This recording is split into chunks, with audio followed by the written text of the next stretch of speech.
The moment is here, you can stop your search. It's Comics by Perch. Hey everybody, this is Perch. Hope everyone's doing okay. Let's see what we got here. Who's to blame here? I want to speak to the manager. Sounds like fun. Let's get right into it. It says, hey man, I am definitely an avid listener. I enjoy talking about comics, the ones I know about, reading comics, buying, collecting art, artists, sometimes even listening to other people talk about comics I'm not familiar with. I like how you're willing to just go off about things at times, even if you're swimming upstream, just to shoot your load, die there, and float downriver over and over. Respect. That's what a lot of conversations are, by the way. I think that the one thing that I super dislike about YouTube culture and how it goes is we almost encourage people not to speak their minds and just let things out and kind of talk through things. Talking through something means you may not have a great idea or you may not have a fully formed thought, but talking through it helps formulate your thoughts, gives other people the chance to kind of come in and, hook into it and ingest and formulate good ideas. That's positive.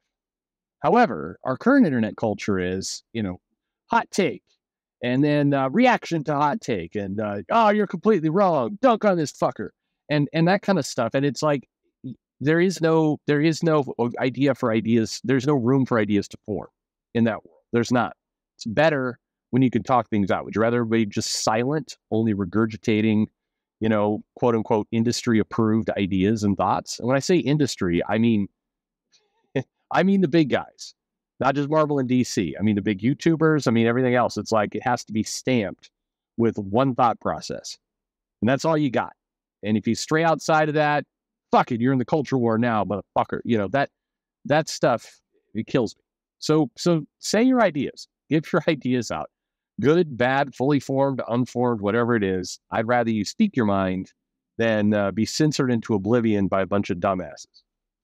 Anyway. Okay, here's the true letter. So I'm hitting a wall here, and it's sort of a point outside of the culture war, thank God, and a thing that kills my interest beyond all others in the loved-hated hobby of being a comic collector. Incompetence. So I use Comic Hub as an app to order from my LCS here in Phoenix with Samurai Comic. It's a janky app. Yes, it is. Like, for example, 3 times today, it added a trade paperback for Jeff Thorne's Green Lantern book I bought over a year ago because it was, quote, in store, when I already pre-ordered and purchased that book. The point is, I've been buying Antarctic Press's Fred Perry book, Gold Digger, on and off for years. I love it. I got into it when it was still a black and white title. It was a very fun title, by the way. I like Gold Digger a lot.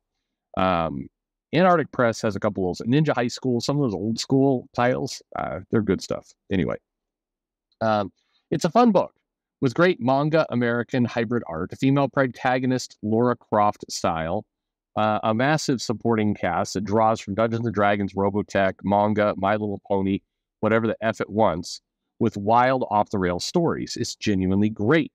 Bouncy fan service, plus mecha and inside jokes. A few months ago, I noticed Gold Digger was on the way to big number 300. It's exciting, right? I got moist. Ugh. That, what's funny? It is a cliche. That word sucks. Moist. Anyway, I pre-ordered 297, 298, and set a reminder for all issues moving forward. I have issues spanning from 1 to 50 to 100 to 250, plus I got into buying Gold Brick Omnibus collections. I tend to buy the shelf for back issues when I see them. Well, I picked up my paid-for issues, not sure when, but months ago. Today, I got a ubiquitous reminder from the shitbird app called Comic Hub about picking up my books.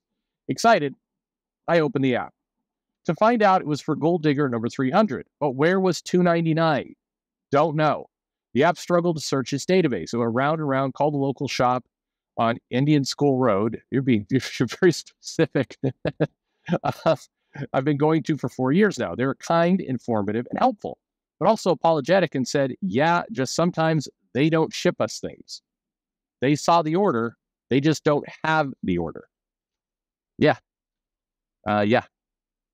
We'll get more into that in a second. I will tell you as a retailer. Anyway, we'll get to that in a second. This is probably the most annoying situation I've run into since I was a kid. I've got to run 10, 12 issues and then miss one. As an adult, I don't want to ever have to deal with this. First off, I pre-ordered this. Who is to blame here? Did AP fuck up? Did the distributor? It's the distributor. Oh, anyway, let's keep going. Did the purchasing employee for the LCS? Who knows?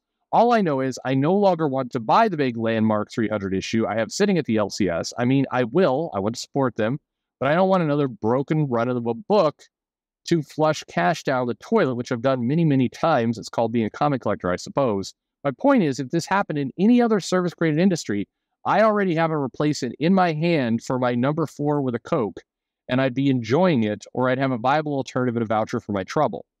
In rant. Look, I appreciate the ability to air this, and I swear I'll just buy a gold brick from online to get the run in one handy tune, but this kind of frustration has to be aired. Have a great 4th. I'll be drinking Tamarea and Jo. Whoa, very nice. With my dog staring at the mountains. Hope you do the same. Okay, I will do the same. Just for you. Okay, so first off, who's to blame? The distributor. So in this case, the distributor. For the indie stuff, for the smaller stuff, if you're talking about Diamond's ability to just randomly not ship you things, yeah, big problem, consistent problem. It's one of the reasons why when this industry, when DC went to Lunar and kind of moved away from Diamond, and everybody was calling them sociopaths and then did it themselves 2 years later, but be that as it may, it as a retailer, every retailer who looked at that, who was honest. Now, there were some retailers, won't mention names, but, that fat bastard over there in California knows who I'm talking about. But anyway, the only retailers who are protesting this were the ones who have been getting kickbacks and special favors for Diamond, and or were owed money from Diamond and were afraid that if they bitched about it or, showed any kind of support for anything else, that, they wouldn't get their money, which is indicative of itself. If you're afraid that the person owes you money, won't give you money, if you basically say normal things about their flaws, that's basically a shakedown, what we're talking about there. But anyway, the absolute half-assed service from the distributor is ridiculous. And just so you guys understand my point of view, when you're in there in the comment section telling me if only Perch would understand that he should stop carrying water for the industry and recognize the woke agenda. Okay, I hear you, but fuck, you know how annoying it is when the person who you're ordering comics from, the distributor, just doesn't ship you shit? And it's not because I am a mostly white male. It's just because they're idiots. There's no culture war aspect to, I don't know how to put the things in a box from a list. I mean, I'm sure somebody can come up with a way to tie this into the culture war, but I'm sorry. Here is an order. Pick the product from the order list, put it in the box, ship the box, have the box arrive at its intended destination. Who paid for it, without the box turning into a destroyed, sandwich of a parcel, or just randomly not putting shit in the box. That stuff drives me insane. And that, in many ways, is one of the hallmark flaws of the comic industry in the direct market. Because your situation right there, I mean, let's face it, as a kid, as you're getting into collecting, one of the kind of lessons you learn, one of the aggravating things, is when you have an unbroken run. Now, that can mean comics. It can mean toys. My daughter likes to collect. Man, when we went to Japan, my daughter had a field day. Both of them did. They loved it. My daughter discovered the gachapon, the little capsule toys things. And I had to, I'm sure I spent at least $1,000 buying those fucking bubble toys for her. But part of the draw was, there's like 5 in the set. It's a blind box, and she gets 4 of them, and she's like, I'm sorry, I'm not going to be able to sleep unless I get the 5th. The idea of an unbroken run drives him crazy. When we returned here to the U.S., she had unbroken runs of some of the toys because we didn't get them all. And it irks, it eats on her. One of the comments, she wakes up the other day, jet lagged at 4 in the morning. I'm up like I always am, drinking coffee. And she comes down, it's like, when are we going back to Japan? I need to get I figured out the ones I'm still missing. It's like, it's still in her mind. The point is, as you grow older and you become an adult, you have kind of easier disposable cash and other things, and technology advances. You have an app that its entire fucking point is to make sure you don't miss comics. That is the stated goal. As a customer, Comics Hub it basically promises you that it will make sure that you get the comics you want. That is its promise, and you invest into it. Remember, as a kid, you just walk into the store, you had some money, like, okay, I'll just pull shit off the shelves, and you go home.